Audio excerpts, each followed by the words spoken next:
Los Angeles. He was perhaps the least famous billionaire in a city brimming with wealthy celebrities. But Patrick Soon-Shiong, 65, a doctor who turned a cancer drug into a multibillion-dollar biotech empire, emerged on Wednesday as a major figure in Los Angeles life with his surprise $500 million purchase of the Los Angeles Times and its sister newspaper, the San Diego Union-Tribune. Dr. Soon-Shiong has a long and sometimes checkered history in the medical field going back to the 1990s, but has kept a relatively low profile in the political, cultural, and philanthropic doings of the city.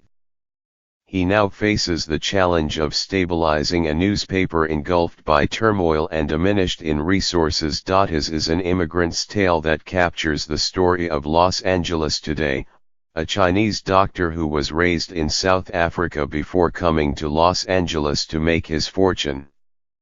He is worth an estimated $8 billion, and has been called the richest man in Los Angeles.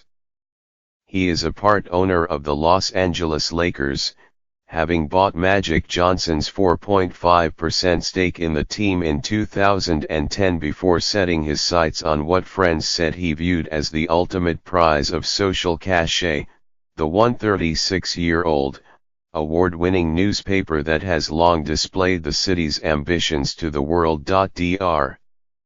Soon-Shiong was already a major shareholder at the newspaper, joining the board of Tribune Publishing, which later became known as Tron, in May 2016. In purchasing the Times, he has accomplished what eluded some of the most established business leaders here who have flirted for years with buying it: Eli Broad, David Geffen and Austin Butner among them. Unlike Mr. Broad, who can regularly be seen in the founder's room at the Los Angeles Opera, or Mr. Butner, a deputy mayor who ran briefly for mayor, or Mr. Geffen, who recently donated $150 million to rebuild the Los Angeles County Museum of Art, Dr. Soon-Shiong has left a relatively light footprint on the city's civic life. Still, Dr. Soon-Shiong can be spotted in his courtside seats at Lakers games, and often invites players to his huge compound in Brentwood to shoot hoops in his underground gymnasium.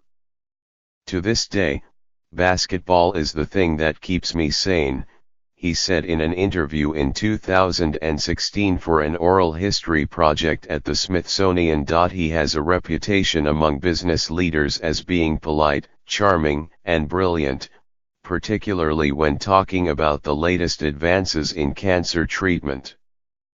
But he is also known as an aggressive self-promoter and an impulsive businessman. The announcement of the purchase was met with relief in a newsroom that had come to believe any owner would be better than Tron. Late Wednesday, Dr. Soon-Shiong sent a note to the Times staff, calling his decision deeply personal. He added, "As someone who grew up in apartheid South Africa, I understand the role that journalism needs to play in a free society. The Times under Dr. Soon-Shiong will no longer be part of a public company, allowing the paper to avoid financial scrutiny as it tries to combat industry-wide financial challenges." Dr. Soon-Shiong's deep pockets could also help prop up a larger newsroom and more ambitious, far-reaching journalism. As part of his deal for the paper, Dr. Soon-Shiong will assume $90 million in pension liabilities from Tron. Dr. Soon-Shiong also brings a new set of uncertainties to an already anxious newsroom.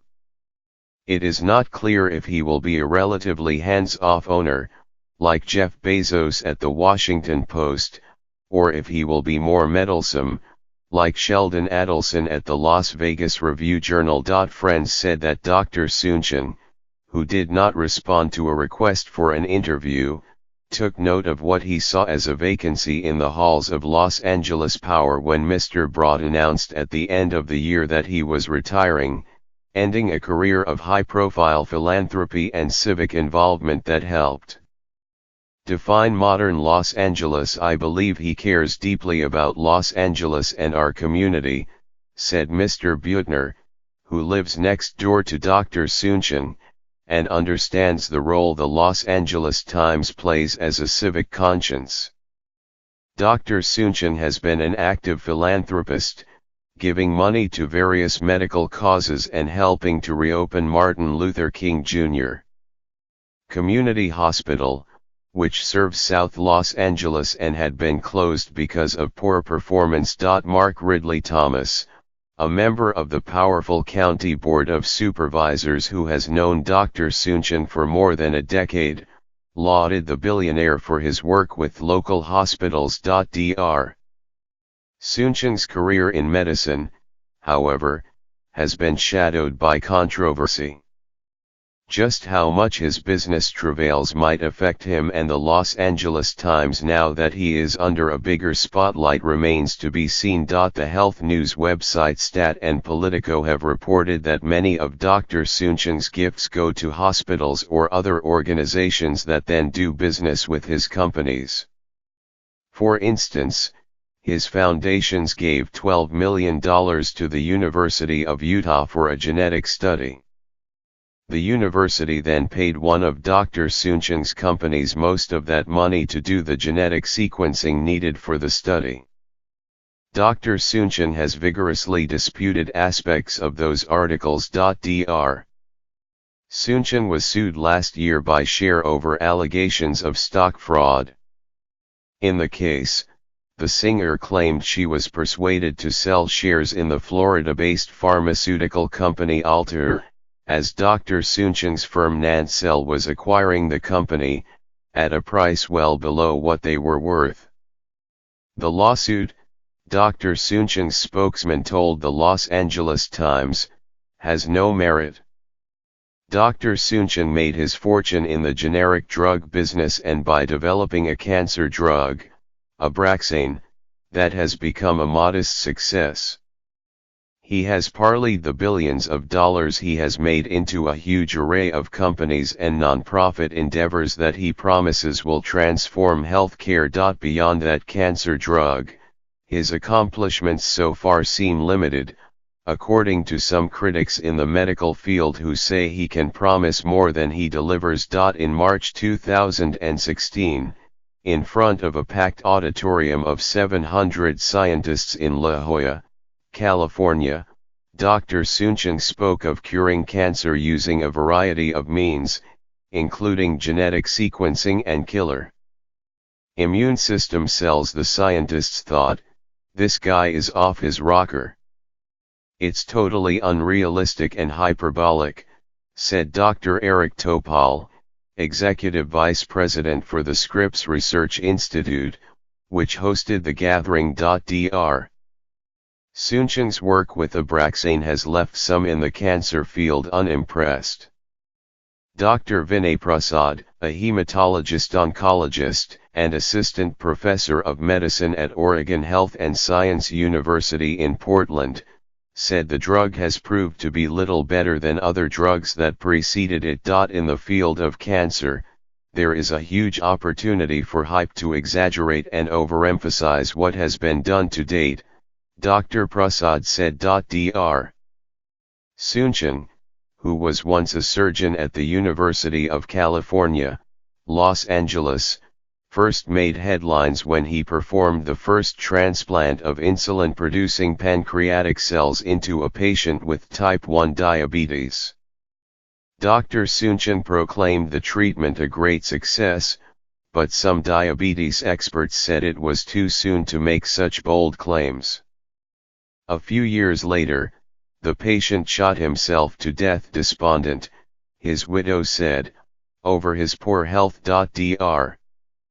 Sunchin eventually entered the generic drug business, helped by a financial relationship his company had with Premier, an organization that acquired drugs for hospitals. Dr. Sunchin became a billionaire when he sold the company in 2008. A couple of years later he made billions more selling the company that developed Abraxane. His latest business focus is NantWorks, which owns many other companies working in areas from cancer drugs and diagnostic tests to artificial intelligence and high-speed computer networks. Speaking of his upbringing, Dr. Sooncheng said that what he described as his risk-taking in business went back to his childhood as the son of Chinese immigrants in apartheid South Africa, where he studied drama before medical school. I was the first Chinese student in a drama school, he said in the interview for the Oral History Project. It's given us an appreciation for how hard you have to fight for what you want, and it has made us a family of risk takers. He added, we were always the underdogs. My black friends were always the underdogs. It gave me the insight into the dignity and strength of the underdog. In a classic version of the California immigrant story, Dr. Sooncheng and his wife, Michelle Chan, arrived in California looking for a place to be accepted. While he became a mogul, she became an actress, appearing in television shows including Danger Bay and MacGyver in the 1980s. Their daughter, Nika, once interned at the newspaper her father now owns.